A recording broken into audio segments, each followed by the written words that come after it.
What's up guys, this is Astranox, showcase of Mediator Kawerik in Guild Wars. So this time, I try him out in different team compositions. Yes, there's going to be Archdemon Shadow, there's going to be, since he doesn't have Sustain, there's going to be Ruel in the first comp. And then I got Shu in there, I got Senya in there as well in another battle. Yeah, some pretty crazy RNG against me in the last battle. But anyways, his kit has been performing better than I originally thought, but it's not quite as good as it should be, right?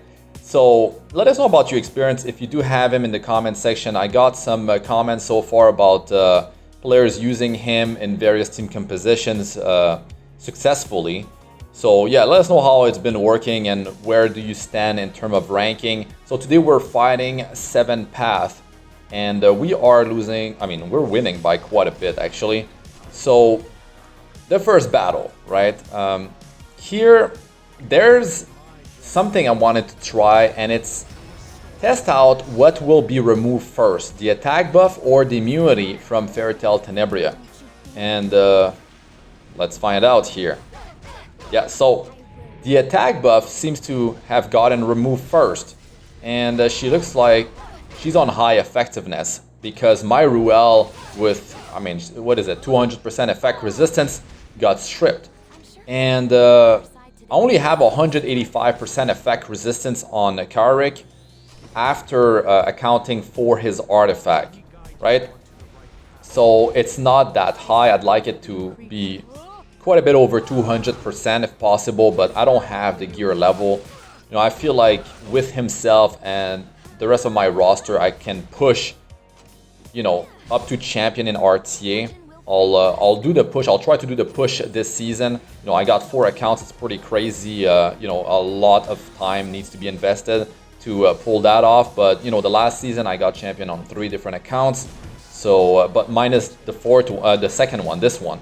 And the playstyle is sort of like slower, bruisery, tanky heroes. Not the playstyle that I like, right?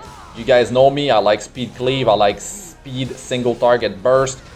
I mean, I'm okay even with control, but tanking it out, that's not my favorite playstyle. I can do it, I have a lot of fun doing it, you know, counters, the RNG with the resistance stuff, but it's always fun, you know, counter set, Elbrus going off, and especially like, you know, Archdemon Shadow, guys, like she's just crazy. Popping off all the time left and right, and she's got really high offensive stats now. Not 100% crit chance, but you can see the stats of the other heroes at the end of the video if you're curious, because you know, quite a few players are like, oh man, I'm gonna build my 80 Shadow, Archdemon Shadow, the way you've got yours built, because she seems to be performing pretty well. But you need to have a team to back those heroes. That's the thing. So Mediator Kawerik, right? Going back to him, of course, in a 3v3 format, I feel like he performs, well, it's not bad. It's not bad, but it's worse. It's worse because he doesn't provide sustain. You don't have that 4th slot to bring, let's say, a Soul Weaver or like a Knight with, you know, Ordeus. You need to always have the damage dealer, and then you need, let's say, Mediator Kawerik, because I'm showcasing him, and then I need some sustain if I feel like the battles are gonna drag on, right?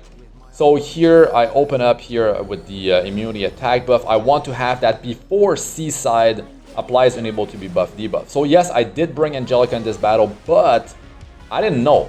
What if this Seaside was faster, let's say, right? I need to have like a cleanse before I get my immunity up.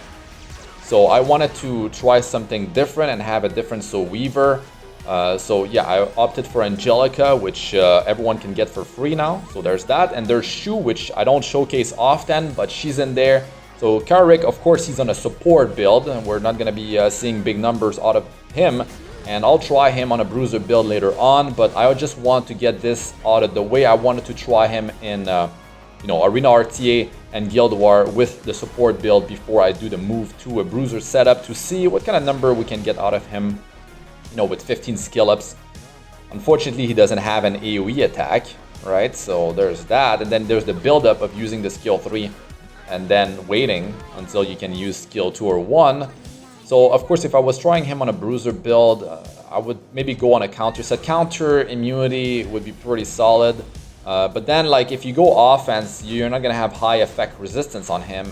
And then, like, what about the big skill 3, which is the biggest part of his kit? You want to have that thing work. You don't want him to be crippled, so he can't use the S3. That's ridiculous. Like, what is he gonna do there?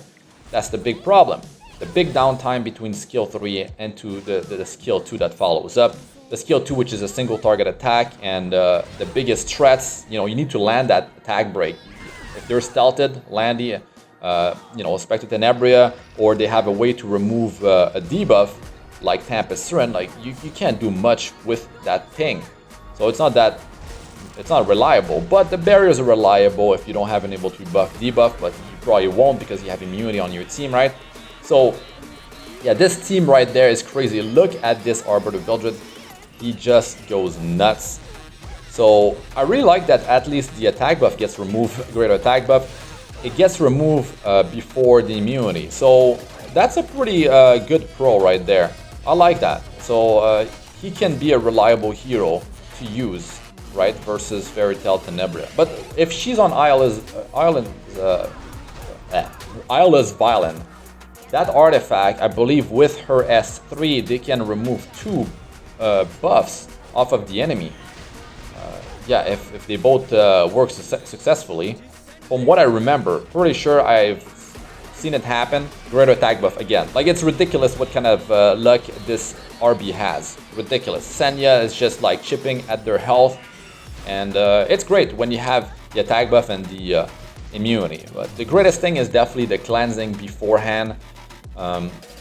It'd be nice if it was like a 3-turn and the soul burn would be for something else, right? What if the soul burn was like for the skill number 2 and it would be an AoE attack when you soul burn?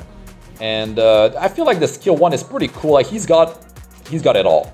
He's got it all, but it's like the comments I've been seeing, it's uninspiring, which is sad, right? Like, we've seen all that stuff. They just took a bit of from there, and they made that hero.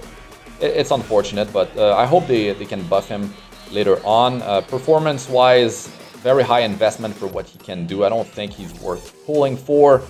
These are the stats of the other heroes that I've used in this Guild War video. The stats are not that good, but some heroes have much better stats than others. It really depends on if I'm using them a lot or not. But if you're looking for an emulator to play FX7 or other mobile games, the one that I use is in the description of the video, so check that out with the instruction on how to install it properly.